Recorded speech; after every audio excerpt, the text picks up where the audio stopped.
vă spun din nou și bine ați revenit la o nouă ediție a Târgului Ghidul Miresei. Astăzi, alături de mine, o am pe o bună prietenă de-a mea care a pornit tot așa la un drum spre bucătărie din pasiune până la urmă și din pasiune, nu știu dacă să spun că a făcut o meserie, pentru că tot pasiunea a rămas, nu? Este vorba de Nana și Nana Food. Mă nuiesc că dacă ați trecut măcar vreodată prin centru, ați intrat în micuțul local în care găsiți mâncare gătită ca la mama acasă, ca la Nana acasă. Fiecare zi altfel. Și fiecare zi altfel. Asta e secretul până la urmă în bucătărie, nu? Să nu faci mereu același lucru. Ce înseamnă să gătești simplu și sănătos? În primul rând nu te îngrași, în al doilea rând îți face bine la sănătate și în al treilea rând este mult mai puțin complicată bucătăria. Noi aici am pregătit niște, de fapt noi aici, nu știu de ce fac așa în plural, deocamdată Nana a pregătit, dar să știți că vă invitez și pe dumneavoastră să facem varianta mini a gnocchilor. Deci avem cartofi, sos, cartofi sunt cartofi cu făină, evident. Gnocchi adevărați italienești sunt porniți de la cartofi păcați la latule și storci bine și se pune făină. Se face o copă, o bună și după aia se pregătesc așa, ca niște dulce, care se pierd în apă, se pică și se scurg, se face orice sos sau bunica mea făcea asta pe lemn mare, îi rula și cum îi tăia mici și îi punea pe o cupuriță. Domn profesor, cartofii sine sunt un aliment sănătos, chiar este un aliment dintre puținele alimente care au un efect alcalinizant asupra mediului nostru intern, ceea ce este foarte important, pentru că astăzi dieta omului modern determină aciditate în mediul intern și lucrul acesta în timp înseamnă boală. Cartoful ca atare, fiert, nu are o densitate energetică mare, cam 80 de kilocalorii. Acum, sigur, depinde de sosul din ce este făcut, pentru că dacă este făcut cu om, sigur că îi va crește destul de mult densitatea energetică, însă grăsimile asociate cu carbohidrații, pentru că aici avem două tipuri de carbohidrați, unii din cartofi și care în această și cum vă anunțam, pot să te folosesc ca elevă, Andreea? Da, te rog tare mult. Andreea Mariconică e alături de noi, de școala de cucina Semplice și de Nana Food. Ce faci? Bună ziua! Bine fac. Bine fac, bine găsesc. Sau bun găsesc. Ce-ți place să mănânci? Din păcate, mâncăruri grele. Toastele sunt pe platul meu. Și cu salata de descurcăm bine. Ce vă învățați azi? Noi am pregătit două feluri de gnocchi până acum. Să știi că a fost și sora ta, pentru că se pregătește să vină și ea mâine să ne arate rețete de la restaurantul ei sale Pepe. Te rog frumos, chiar, uite, Nana, să-ți dea varianta light a gnocchilor, pentru că ne-a certat domn profesor că i-am pus și un sos de brânză, dar acum ce bun și Dumnezeu îi place. Așa e, să vedem dacă e. E foarte bun. N-am comunicat mai sus, în sferele înalte, dar e foarte bun. Și primim și din partea domnului profesor Mencikovski nu aprobare la gnocchi cu... Nu, la gnocchi cu roșii. Așa este, da. Hai să facem o recapitulare. Ce avem aici? O pastă de... Cu ce mă otrăviți, să zic așa? Cu ce mănânc? Așa. O pastă făcută din cartofi ierți, strobiți și amestecat cu făină. Asta e tot. Și până se fac bucloaie, care se pierd în apă cu sare, se ridică, fel de cărtușe. Bine, dar toată bunătatea vine din ingrediente și din sos, da? Și se face cel sos. Bun, și ce am aici? Eu încep să pun. Nu plec fără... Nu numai, dar să știu să gătim împreună o peperonata.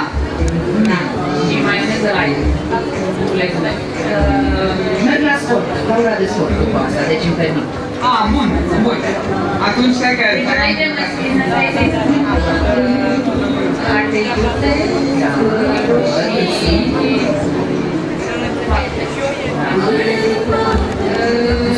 și uscate de ziua.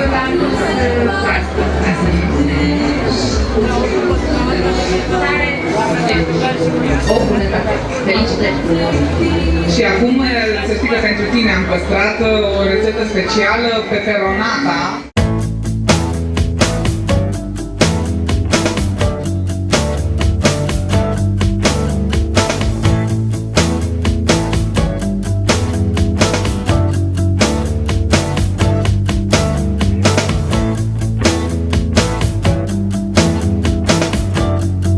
Începem să punem la prăjit cu... Da, da.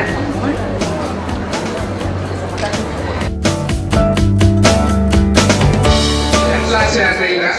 Da, în primul rând îmi place că aici avem ardei gras, care pare a fi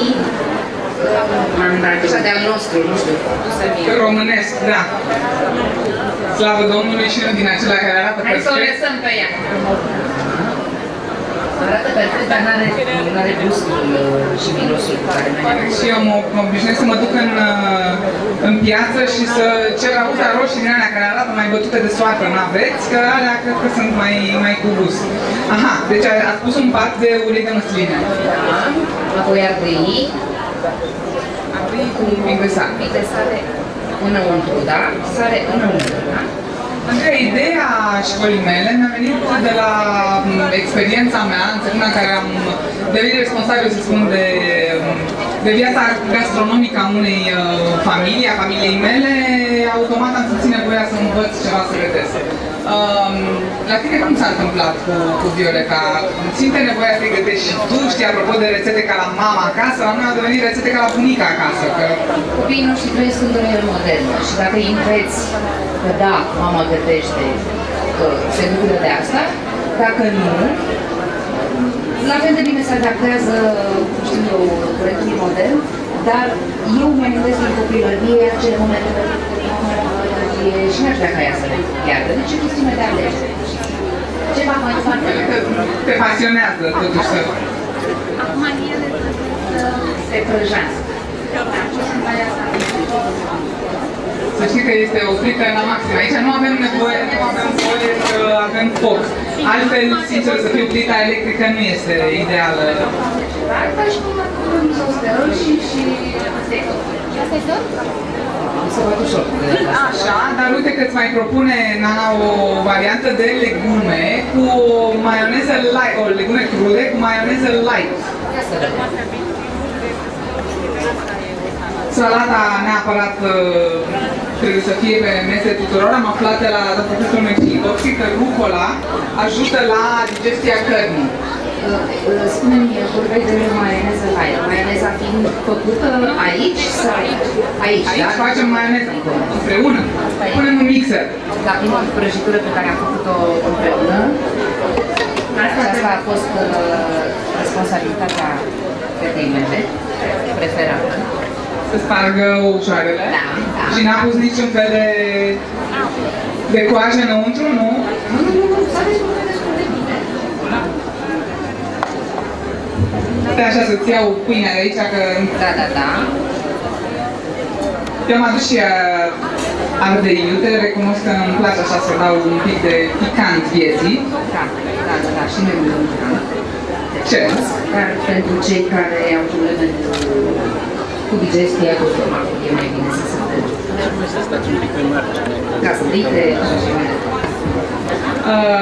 Acum, ce să spun, că e defect profesional, dar la început, atunci când relația voastră a început, acum mulți ani, se spunea că Ștefan Mărică mănâncă chiar mai sănătos decât tine.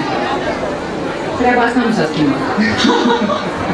Adică e adevărat, el mănâncă și eu. E foarte atent la ceea ce mănâncă și la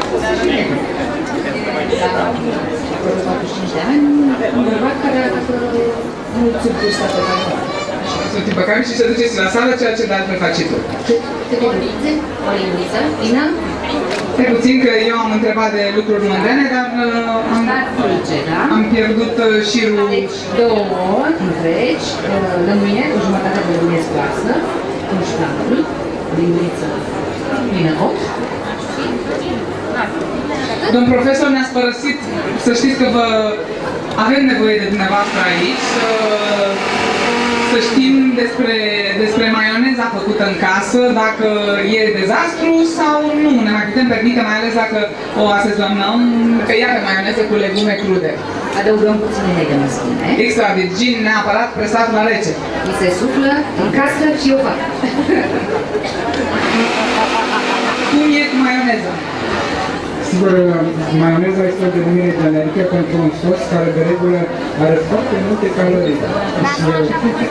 Și acum trebuie să vedem ce au folosit doamnele pentru prepararea acestui sos. Două întregi, o linguriță cu fulgi de muștar dulce, de adevărat, jumătate de lămâie scoasă și puțin ulei de măsline.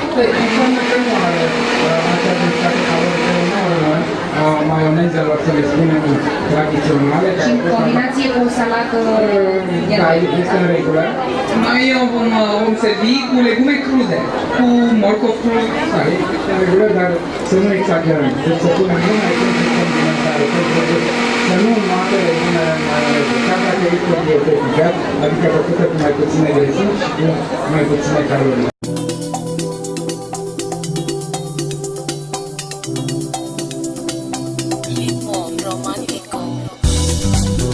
Acest fel de mâncare este unul care ar trebui să nu lipsească din dieta noastră.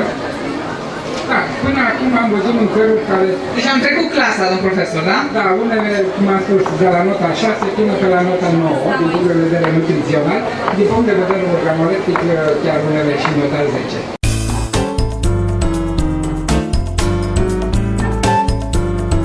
Da, până la urmă nici nu avem nevoie să facem ardei umpluți, ardei umpluți cu un pic de sare și atât. Am văzut că, sigur, și este normal, un extaz în fața mirosului. Iată că, odată cu mâncarea, practicăm și aromaterapia. Eu vă mulțumesc foarte mult, vă invit acum să și degustăm ceea ce am gătit împreună cu Nana Food, împreună cu Andreea Marin Bănică și mai ales cu girul domnului profesor Mencikovski, sub egida Școlii de Cucina Semplice. Vă mulțumesc încă o dată, vă așteptăm mâine la noi demonstrații de la ora 12 alături de cei de la Fibrio și Sale Pete. Mulțumesc tare mult și poftă bună!